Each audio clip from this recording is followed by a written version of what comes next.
Halo, assalamualaikum warahmatullahi wabarakatuh. Hai kawan-kawan, kita berjumpa lagi dalam obrol sesi yang menarik dengan salah satu praktisi pernikahan di kantor urusan agama Kabupaten Bekasi, wabil khusus di KUA Kecamatan Setu. Nah, beliau ini juga selain menjadi penghulu, juga sebagai Pak Kepala Kantor Urusan Agama. Ya, kita kenalkan, namanya Bapak Haji Agus SAG. Nah, Pak, kita ngobrol-ngobrol asik aja, Pak. Siap. Jadi, ketika kita berbicara pernikahan nih, Pak ya, kalau dulu kita ngobrol masalah usia misalkan.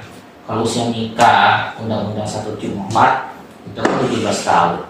Sekarang banyak sekali nih yang perlu orang tahu bahwasanya ada perubahan regulasi dalam pernikahan. Kira-kira gimana, Pak? Betul bahwa sesuai dengan Undang-Undang Nomor 16 Tahun 2019, revisi dari Undang-Undang Nomor 1 Tahun 74, usia pernikahan bagi calon pengantin laki-laki dan perempuan itu adalah 19 tahun minimal. Yang dimaksud 19 tahun minimal itu pada saat ia melangsungkan pernikahan, maka usianya itu tidak boleh kurang dari usia 19 tahun. Nah, tujuan negara memberlakukan undang-undang ini adalah semata-mata adalah untuk melindungi warga negara Indonesia. Karena menurut psikologi di usia pernikahan menurut Undang-Undang Nomor 1 Tahun 74 bahwa batas minimal usia wanita 16 tahun dan laki-laki 19 tahun itu adalah secara psikologi sudah tidak memungkinkan lagi seseorang untuk berkeluarga. Jadi tuntutannya adalah dalam rangka melindungi hak warga negara. Hanya saja sebagian masyarakat seolah-olah dengan lahirnya revisi Undang-Undang Nomor 16 Tahun 2019 mempersulit warga masyarakat yang akan melakukan pernikahan secara negara. Nah, inilah yang harus kita edukasi masyarakat kita melalui salah satunya adalah corong-corong yang dimiliki oleh Kementerian Agama, dalam hal ini adalah KUA, dan tokoh-tokoh masyarakat yang lainnya agar betul-betul memahami inti dari pemberlakuan Undang-Undang Nomor 16 Tahun 2019 itu. Nah, sekarang gini, Pak Haji, udah ngebet banget pengen nikah nih, pengen kawin misalkan nih, Pak Haji, usianya masih di bawah 19 tahun sesuai undang-undang. Kira-kira apa yang harus kiranya masyarakat itu tempuh sekiranya? Ada satu pasal yang memperbolehkan bahwa pernikahan dilangsungkan jika usia 19 tahun itu dengan catatan mendapatkan rekomendasi dari pengadilan agama. Nah, salah satu yang harus ditempuh adalah mengajukan rekomendasi ke pengadilan agama agar mereka mendapatkan dispensasi pernikahannya. Jadi harus ada surat rekomendasi Pak Haji ya, dari pengadilan agama seperti itu ya. Betul. Nah, sekarang misalkan nih Pak Haji, kan tidak semua orang ya kan mau nurutin seperti itu. Ternyata ya sudah, karena secara secara undang-undang pun bahwasannya ada jalur alternatif pernikahan yang lain, misalkan nikah siri misalkan. Ya sudah, karena usianya masih muda, ya sudah kita nikah aja dulu daripada dekat dari perbuatan zina misalkan kayak gitu. Sudah nikah nih Pak Haji, sudah punya anak gitu kan, waktu dulu usianya anggaplah 17 tahun atau 16 tahun, 15 tahun. Nah, kira-kira pengen dapat nih, kita nih pengen dapat buku nikah Pak Haji, kira-kira gimana sih Pak Haji instrumen hukumnya atau caranya untuk dapat buku nikah dan anaknya pun diakomodir secara hukum? Lagi-lagi ini problem sosial, kondisi real di masyarakat yang terjadi akhir-akhir ini. Betul Pak Haji. Ini menjadi tanggung jawab kita bersama, baik Kementerian Agama, Pengadilan Agama, Dusdik Capil, dan seluruh elemen di dalamnya, bahwa dengan diberlakukannya Undang-Undang Nomor 16 Tahun 2019, kita harus dorong masyarakat untuk menyadari bahwa pentingnya usia pernikahan pada usia ideal. Kasuistik yang terjadi ini harus sudah diakhiri dan diminimalisir. Kita sebagai tokoh jangan sekali-kali memberikan ruang, memberikan kesempatan kepada mereka untuk seolah-olah dilegalkan oleh negara pernikahan di bawah usia 19 tahun.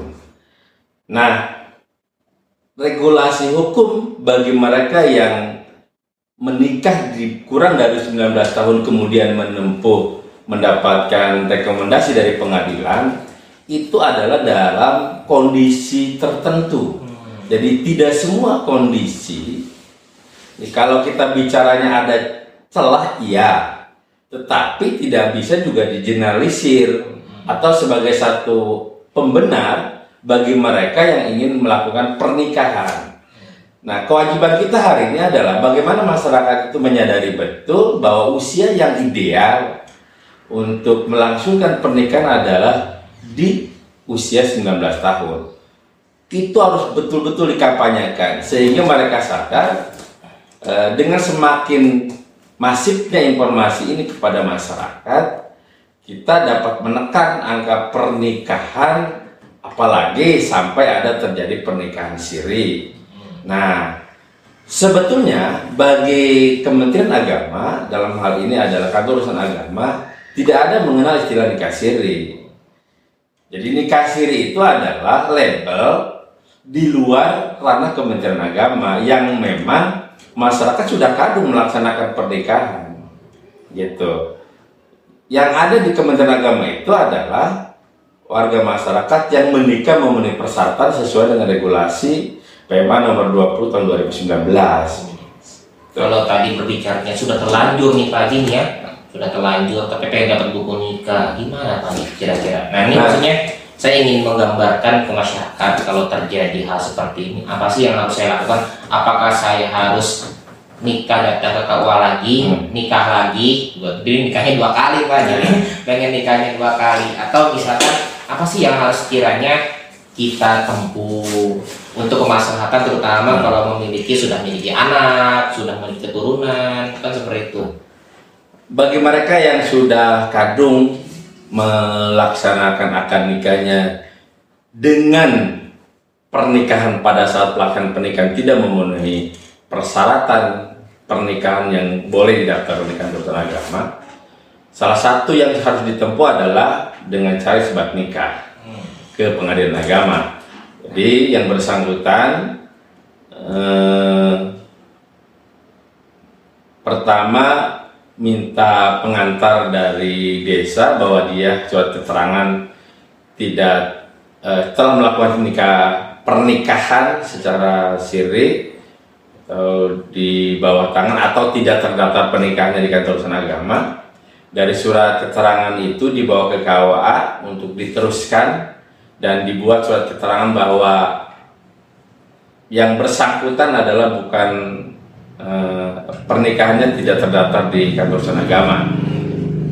Dari dasar itulah kemudian Pengadilan Agama akan menerima untuk didaftarkan isbat nikah. Nah, isbat nikah itu salah satu legal standing bagi masyarakat yang akan akan melegalkan pernikahannya secara administrasi negara. Jadi bukan nikah lagi Pak? Iya, bukan. Jadi adalah isbat nikah dari hasil keputusan atau amar putusan yang diterbitkan oleh Pengadilan Agama, kemudian nanti dibawa ke Kantor Urusan Agama untuk diterbitkan surat nikah atau akta nikah sesuai dengan apa yang menjadi amar putusan pengadilan agama. Mungkin segini Pak Haji, jangan banyak kalau nanti terlalu berat nih, kita nanti ngobrol lagi yang banyak buat kawan-kawan. Mungkin gimana sih, pengen tahu secara hukum dan sebagainya tentang pernikahan. Memang pernikahan itu simpel sebetulnya, kalau secara rukunnya sudah terpenuhi, syaratnya sudah terpenuhi, nikah ya gampang sebetulnya. Cuma terkadang kita sendiri yang mempersulitnya, sebetulnya kan seperti itu Pak Haji ya. Ya semoga ini menjadi edukasi kita bersama buat pembelajaran bagaimana sih cara mengurus pernikahan yang telah istilahnya kadung, misalkan nikah siri. Oke, kurang lebihnya saya Muncir Tamam, penyuluh agama, dan beliau Pak Haji Agus SAG, Kepala KUA Kecamatan Setu. Kita berdiri. Assalamualaikum warahmatullahi wabarakatuh. Waalaikumsalam.